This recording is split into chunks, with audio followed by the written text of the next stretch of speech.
last year from a chap in Germany, and he wanted to buy one of my books, and he said that he was going to come to Inverness, and could he pop to the house because he wanted me to personally sign the book for him. And I said I'd be absolutely and utterly delighted. And I said to him, you have to be very, very careful because there's an awful lot of Lethams about. I says, it's a Letham near Cooper. And he said, listen very careful what I'm going to say here. He said, I'm an expert at finding my way about, and I have my GPS system.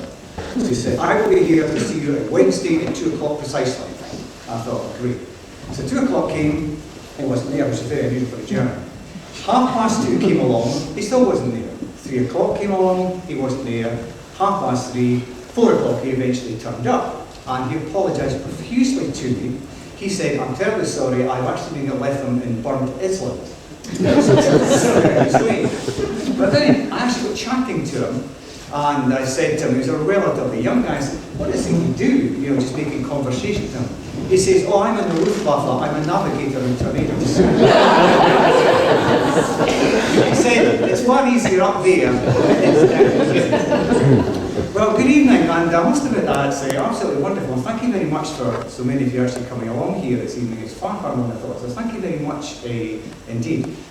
The reason I told you that story is that Letham is an extremely common name around about this area. There's obviously the Letham Angus, but you've got Letham Glen and Letham, you've got Letham down near Windigate. There are Lethams all over the place.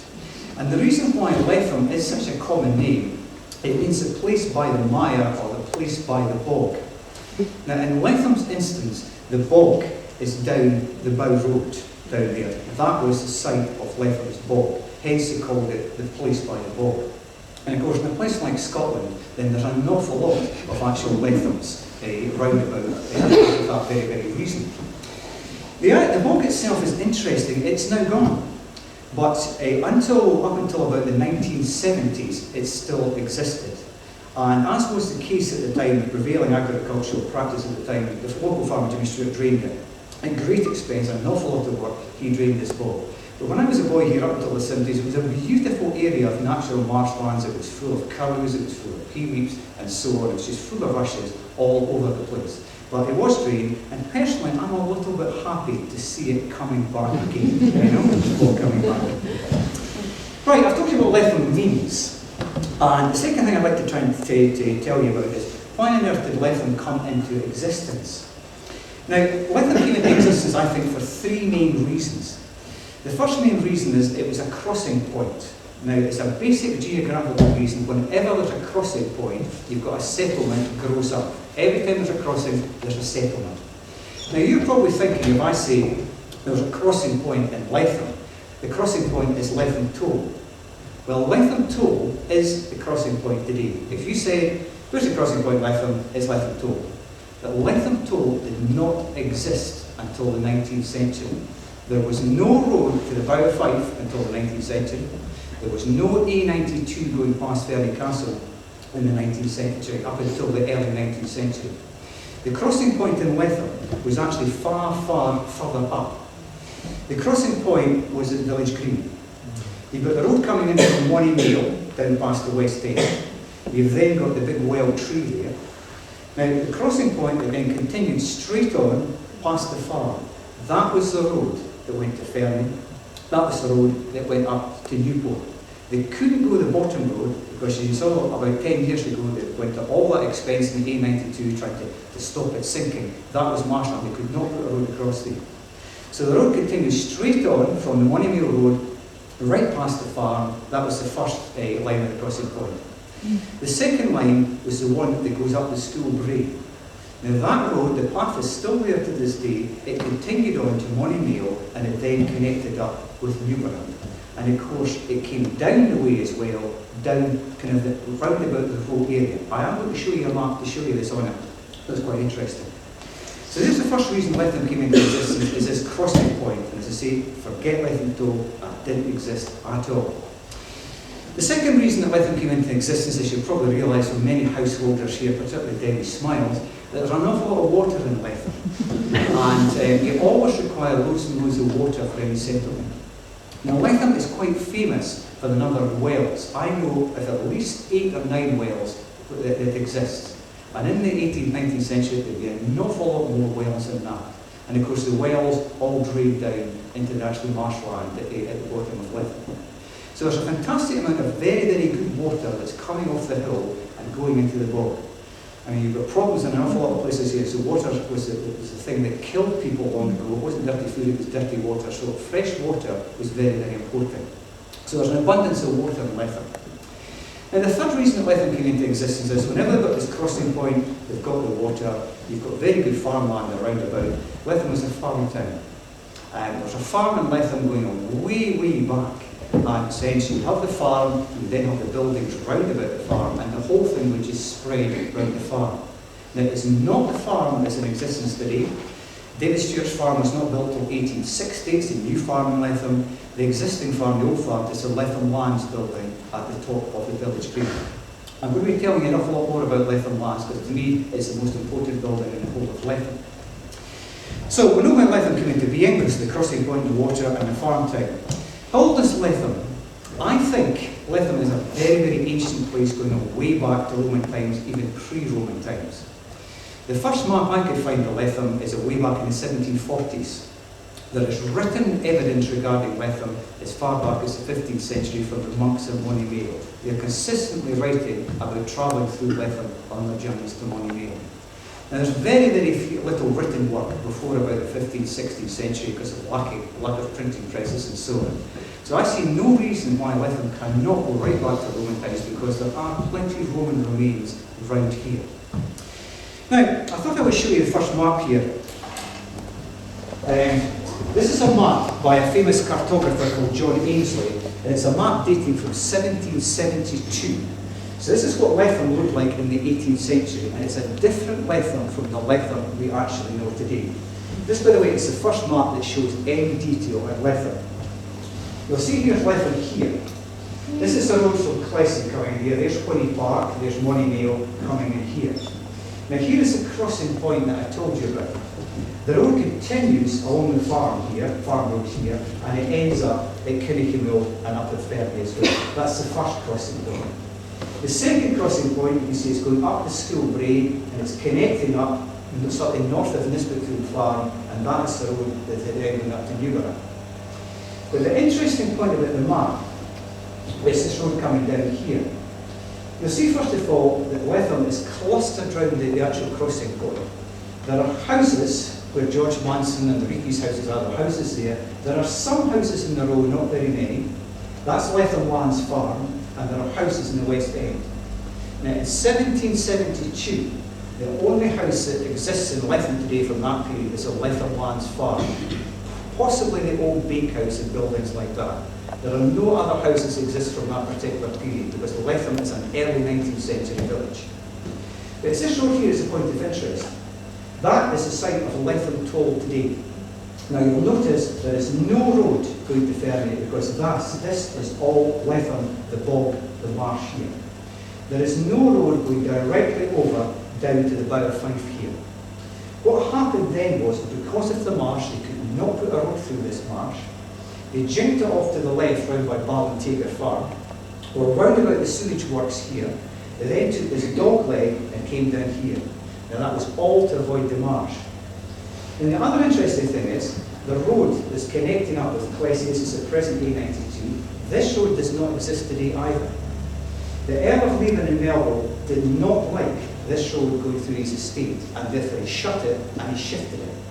And today, the road actually, I'm not very sure how another lodges is, I think it might be round about this area, but the Earl of Letham and Melville closed that road and he forced the road to come further south. So that's what Letham looks like in 1772. You'll notice there are some very odd spelling, the way Monimeo is spelled there. I've got another 1747 map there where Letham is spelled with an E at the end, Letham, so there are various spellings of it here. On these early maps, and again if you look at the ones of even up to 1850, it's quite interesting, you find no Ladybank, because Ladybank was the Glenrothes of the 19th century. It grew up whenever the Railway Marshal Yard came up in the 1860s, 1870s. It's actually called Our Lady's Bog, and they just changed it to this supposed posh name of Ladybank. So you won't find any Ladybank anywhere there. I have these maps, by the way, on display if you want to look at them in a bit more detail later on. So that's Letham in 1775. Now, we're very fortunate that we know an awful lot about Letham in the 18th century, because in 1792, there was a chap called Sir John Sinclair, and he collated what was something called the Old Statistical Account. He got all the parish ministers to actually compile details about the parish. And the parish minister who did it in Letham was a chap called Samuel Martin, and he compiled an awful lot of facts and figures of Letham in 1792. The first thing I found very, very surprising is that the population of Letham was far, far bigger in 1792 than it is today. And the population was about 400 people lived in Letham. Now, I genuinely don't know the answer to this. Maybe somebody can tell me. What is the population of Letham today? 100, 150? 150-ish. Now, Letham as a village is far, far bigger. You've got all the way down the road. You've got all the various new development that's taking place. Letham is a miles bigger area than it was in 1792. So these 400 people were crammed into houses. And if you look at the census returns, 1841, 1851, houses jam-packed with people, often a couple of families living in these tiny wee houses down the road. Even my house, it's got a relatively large number of rooms, was rented out. And instead of like being the normal sort of, you'd expect maybe 4 or 5 people living in my house, there's something like 10 or 11 people living in my house in the 19th century. So you'll find that an awful lot more people actually were jammed into the houses with fairly big families in Letham. The occupations, what on earth people did in Letham. Most people say that it was farming was the main occupation. Well, that definitely was true. But the main occupation in Letham was weaving. It was linen weaving. There was very, very little cotton cloth in the 18th century. It was all linen. It was grown round about in the fields. The flax was grown round about here. It was a weaving village. And that's why the houses in the row and so on have got big back gardens. They required a big area to put the linen cloth out on to dry, and at the same time they needed a bit of land to have some animals, pigs and hens and stuff like that in. So that's why houses in places of Letham have got big gardens, is because it was a weaving village. And in the wee cottages in the row, there was always one room that was a little bit bigger than the other, and that was actually for the room in it. So it was a major industry in Letham. If you look again at the census returns, you'll see handloom weaver, handloom weaver, handloom weaver, whole families being involved in the weaving business, because from the youngest child to the father, everybody was employed in something in weaving. And of course the other thing was, it was farming as well. There were virtually no other occupations in Letham apart from farming and weaving. One thing that was in Letham, Letham was extremely famous for, right up until the end of the 19th century, and I hate to say it, but it's now completely and utterly gone. There was a very big fair that took place in June. Now it was like something like the Links Market of its time, or the Lammas Fair at St Andrews. But this big fair came for a week in June, and it was a very, very famous fair because people came from all villages round about. And the fair took place up at the top of the row on the left-hand side, where George Manson's house is today and where Johnny Reeky's house is. If you look at the old maps, you will see that this area of land is actually fenced off. That's why it was included in the village envelope, because it was not, strictly speaking, agricultural land, it was fenced off. And that fair took place there every single June. Sadly to say, there was a very puritanical minister came along in the 19th century by the name of the Reverend James Brunton. He disapproved of all the drunkenness in this fair, because apparently it was a very, very drunken fair that was on, and he closed it down. And in its place, he set up the Letham Flower Show, because he thought, Lord Fenton, baking Val Fenton, and baking Willie Fenton, flowers Willie Fenton, and doing all these lovely things, instead of just sitting and drinking all the time away for the whole week. So that was why it was closed down. Another thing that's very, very unusual for Letham is the profusion of ducats. There are 3 ducats in Letham. There's a circular ducat behind Letham lands that I think is a fairly ancient ducat going way back into the 18th century, possibly even a 17th century ducat, because it's a round ducat, which is very, very unusual, a round small ducat. The other one is halfway up the school brae, and the final one is at the very top of Letham, right past the Cathy Black's old house there. Now I find it very, very unusual, because to build a ducat, you weren't allowed to build a ducat, because obviously the farmers round about, the landlords round about, they would eat all your corn, and therefore they were absolutely hated, these ducats. Now, how on earth Letham got 3 ducats, I don't know. In my day, they were all operational with pigeons in them, because I used to shoot my airrifle at the pigeons flying in. They're actually all blocked off today.